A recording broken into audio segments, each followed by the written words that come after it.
do this, why I wanted to like create this presentation. It wasn't forced. And it's a thing that I think about quite a bit. You know, I consider myself a pretty self-motivated person. I have really aggressive goals for myself, personally, career-wise, etc. And so I've really been interested in learning more about how I can balance that with also practicing presence of mind, gratitude, etc. And a lot of the things that I've read over the years have not done a great job of addressing that synergy between those two different things. So I just kind of want to share what I've figured out so far. This is a compilation of a lot of different things that I've read and experienced, so hopefully it can be helpful for you. So the first thing we're going to talk about is just kind of an overview of what I call this thing that I try and practice, which is being mindfully ambitious. I'm going to give you guys 5 different tools that you can use personally to kind of incorporate this into your own life to the degree that it's necessary or helpful. And then we'll do like a 10-minute guided meditation. So that'll be fun. So I'm going to ask some questions throughout. Obviously, we'd love for you guys to interact. First thing I want to ask is, for how many of you is it important to excel in your career or in your personal life or to be a good spouse? Like, is it important to you to achieve at a high level? Yeah. Right. Yeah, me too. I took a gamble that the answer would be yes, so that's good.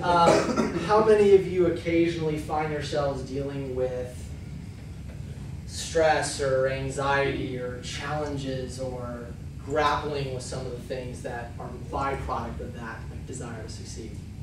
The whole time? All the time? Every moment? Gamble paid off again, I'm glad. And in my mind, that makes perfect sense. Everybody in this room is here because of your answer to that first question. You guys all really care about how you achieve things in the professional space. That's why after I picked you, I think that the team has done a fantastic job of bringing in really great people.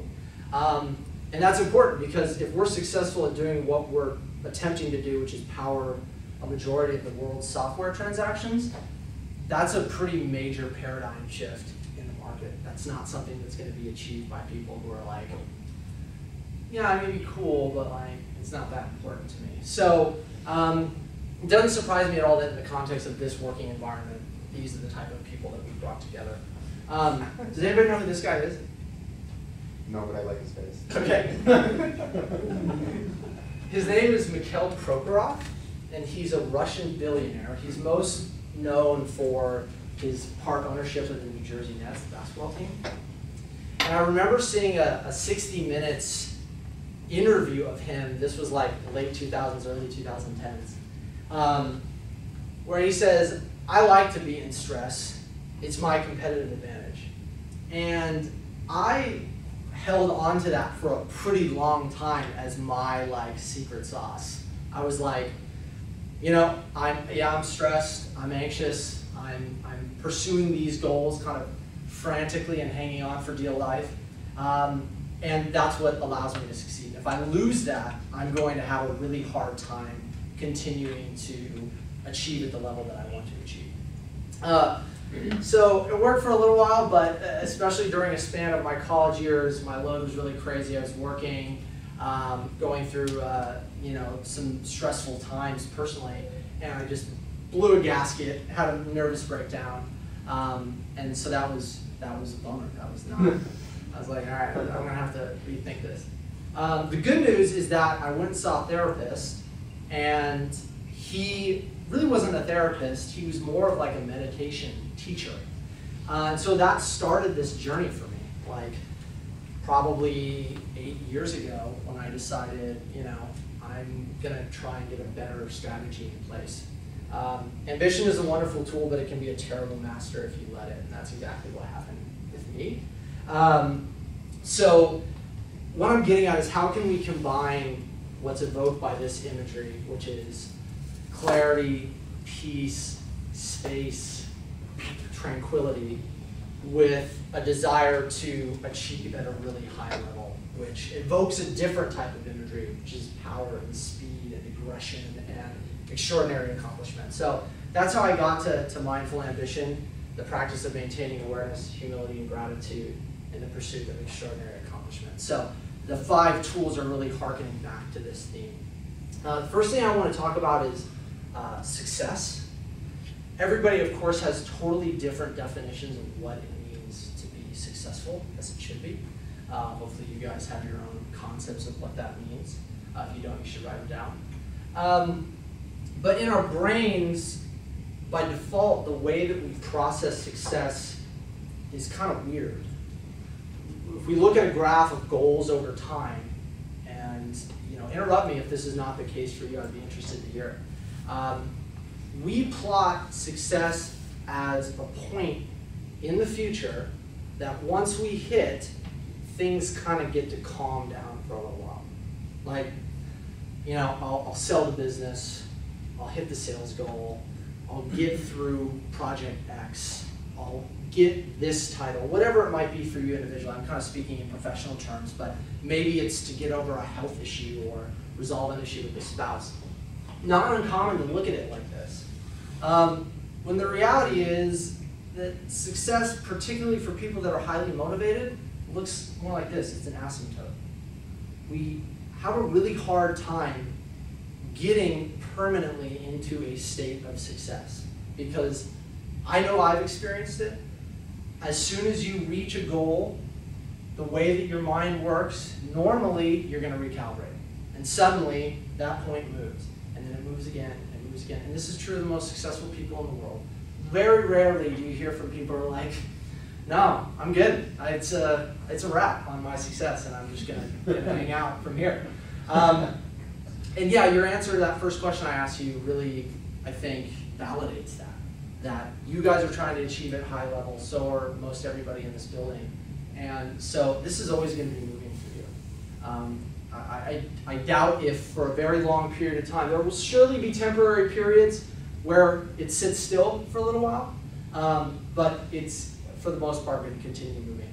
There's a lot of ways to talk about practicing enjoyment along the way. It's about the journey, enjoy the process, be happy now, are all different ways.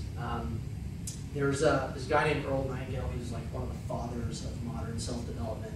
And he said success is the progressive realization of a worthy goal.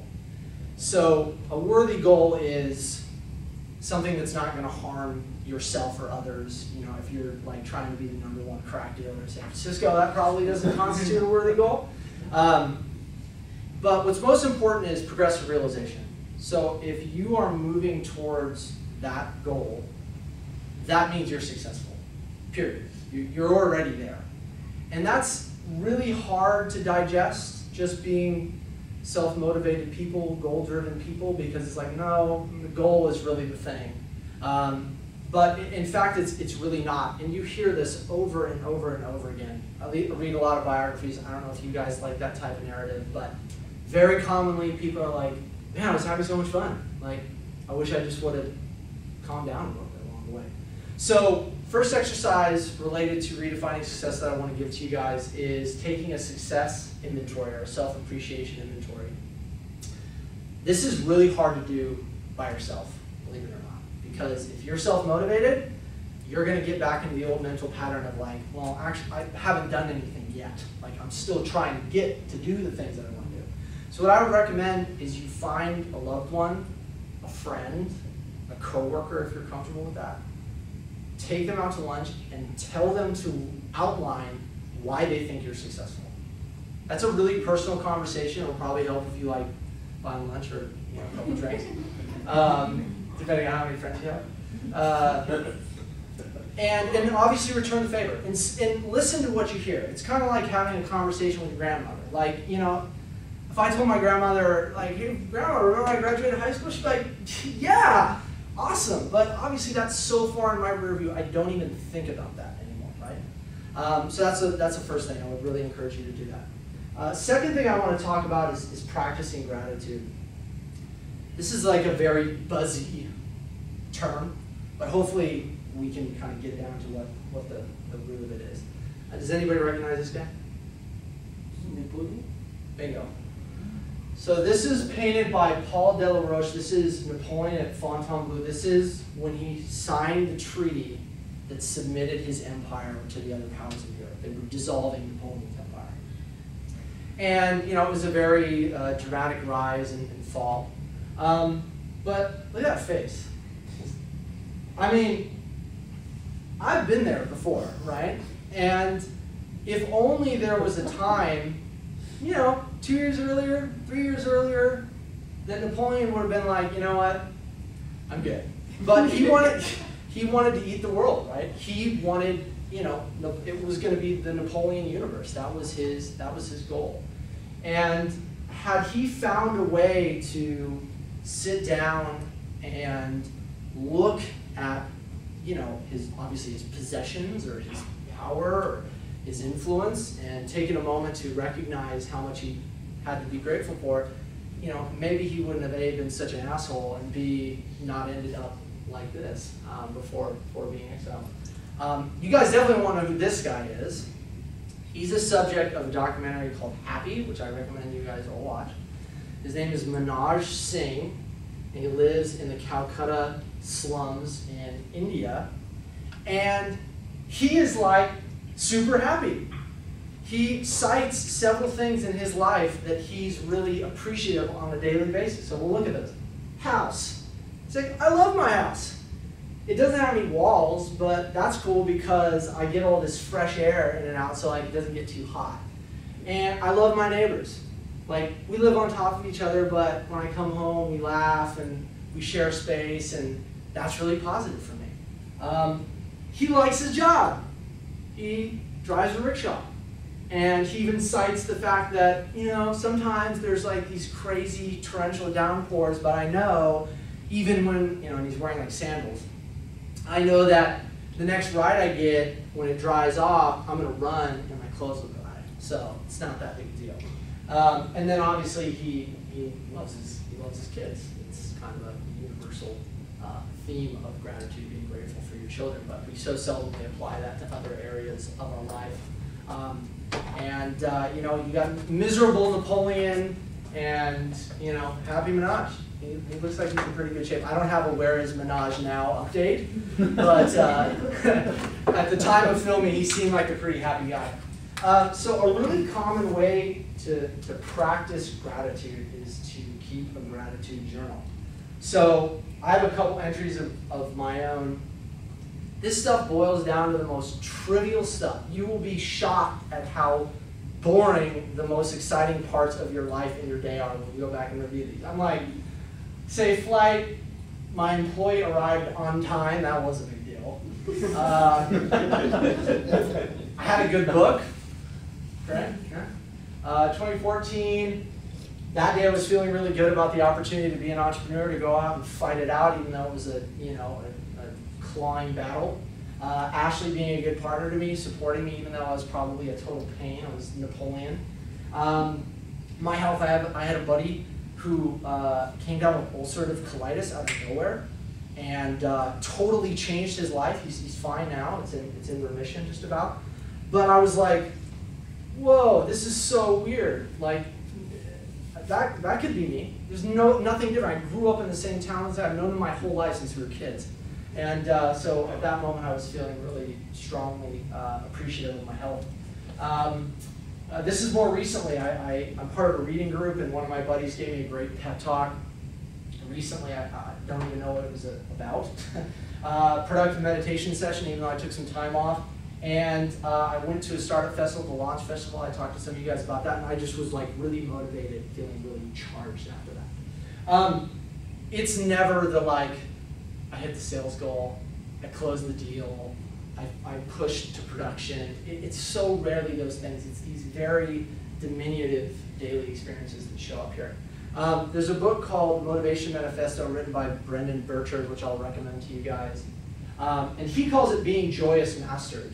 So every day practicing the habit of, even if you're not moving the ball that far downfield, being grateful, being joyful about just doing it, just the practice of doing it. You can start seeing consistency here between redefining success. So 3 things. It's actually 1 exercise. 3 things. Write down 3 things you're grateful for. Try it for like 5 days. Go back and look at it. A lot of this stuff is about writing things down. You know, taking the time to extract what's in your mind and put it down on paper. Third thing I want to talk about is maintaining perspective, which is a very challenging thing to do. Does anybody recognize this photo? Blue dot. Pale blue dot. So in 1980, they launched Voyager 1, which was designed to go to the deepest depths of space to collect data on our universe. And in 1985, just about the time it was going to go beyond where we were going to get like a pretty healthy data exchange, I think it was out somewhere near Saturn or getting close to it, Carl Sagan, who was the originator of the Cosmos series, one of the most famous astronomers and astrophysicists, was like, hey, take a picture of Earth. And I'm like, okay, we're not really going to see anything. He's like, yeah, we'll give it a try, we'll calibrate it. It took him 5 years to figure out how to do it. And then in 1990, they got it. That's Earth. So that means it's you, it's your family, it's your friends, it's your emotions, your spirituality, your career, your successes, and your failures right there on a pale blue dot. And not just you, everybody ever in the history of mankind, right, has originated, lived, and died on this speck. And Sagan wrote up failures too. I almost forgot those. He said it pretty fantastically, on a mote of dust suspended on a sunbeam. So a great way to kind of ground yourself. You know, we inflate our internal struggles and problems and things like that. And you know, looking at an image like that can be really helpful. Another story I'll share with you is in the 1990s, there was a group of archaeologists that found a tomb. I want to say it was like in Turkey or somewhere in the Mediterranean, and basically discovered that there was this group of individuals, like I think it was like a dozen or something, who were clearly people of wealth and influence. They had all the trappings of a wealthy person, the clothing and all the stuff that people used to bury themselves with when they were rich to get a good shake in the afterlife. And they couldn't figure out who these people were. With modern tools, you know, we can find new dinosaurs, but we had no way to pinpoint who these seemingly influential people were. Like, you know, maybe one of you will be buried in a tomb surrounded by gold and wealth and nice threads and things like that. Reality is, 300 or 400 years out, nobody's going to be able to figure out who you are. Like, your LinkedIn profile is going to be long gone. Nobody's going to care, right? Charles de Gaulle said, the graveyards are full of indispensable men. We all go the same way. For some people, that's a really morbid thought. For me, I find it pretty liberating. Because it's like, yeah, what, Steve Jobs did a commencement speech where he cited this, no better way to figure out you have nothing to lose than being fatally ill. Alain de Botton, I'm going to recommend one of his books, says, judge against eternity, how little of what agitates us makes any difference. Very true. It's really important to maintain perspective. Third exercise I want to give you guys is to go out into nature. This tends to be the best way to do it. Leave your phone in your car. Ideally, go by yourself. You don't need to Snapchat it. You don't need to Instagram it. People can figure out later that you went to the beach. But go sit on the sand. Do it earlier in the morning when nobody's there if you can. There was a great segment of Audie's career video where they showed him in Armstrong Woods. That will ground you. Looking at these trees that have been around for thousands of years. We can't go where Voyager is, unfortunately, so that's a hard experience to replicate. But take 2 or 3 hours. Don't go to exercise, right? Like a lot of people in this office hike, but it's like you get 1 hour in and then brunch, and So try and not characterize it as a strictly productive task. Number 4, wealth columns. By the way, if you guys want to interrupt me at any point of this, please do. We live in a meritocracy. which is eternally fair, right? It's a system that's built so that the people who accomplish the most get the biggest rewards, right? So if you, in your professional career, giving back to the community, you are going to reap the rewards of fame, financial wealth, whatever it might be. This is a totally new concept, by the way, in the context of civilized humanity. This is like a Google search of the use of the term from 1800 to 2010. A couple hundred years ago, this was not how things were organized. In fact, it was much easier to be happy because we didn't have so much upward mobility. Basically, you had royalty, you had clergy, and you had peasants and everybody else. And people were really pleased being part of that group because it was not a meritocracy. It wasn't like, man, I'm going to plow the shit out of this field and I'm going to be royalty. Unfortunately, not how it works. So like I said, eternally fair, but what's interesting about this is we've created this culture of mythologizing accomplishment, and we're getting a little bit better at associating this with things other than financial achievement. Anybody like buy this magazine, 30 Under 30? No? Good. I used to. I don't anymore because it drove me up the wall. I'll tell you a little bit more why. If you're not under 30, no problem. They've got a 40 under 40. If you're not under 40, no problem. You just get to upgrade to the richest people in the universe list. Hang out with Oprah and Bill Gates and Warren Buffett. So as I was saying, when society was organized a little bit differently, where you were just part of a single group, it was easier to be at peace because upward mobility was not something that was expected of you. But now, when accomplishment is available to everybody, it's really hard to ever feel like you're done. To be like, yes, I'm successful. Well, take a walk to the airport, check out 30 Under 30. No, you're not. You're not doing anything cool. So it's an easy trap to fall into, right? If we live among people of the same height, we will not be unduly troubled by our size. But if others in our group grow just a little taller than us, we're gripped by dissatisfaction and envy. And that's why those types of magazines can churn up emotions, at least for somebody like me, because we associate ourselves in those groups. I'm under 30. Like, I didn't have any tough upbringing. Why am I not on that list?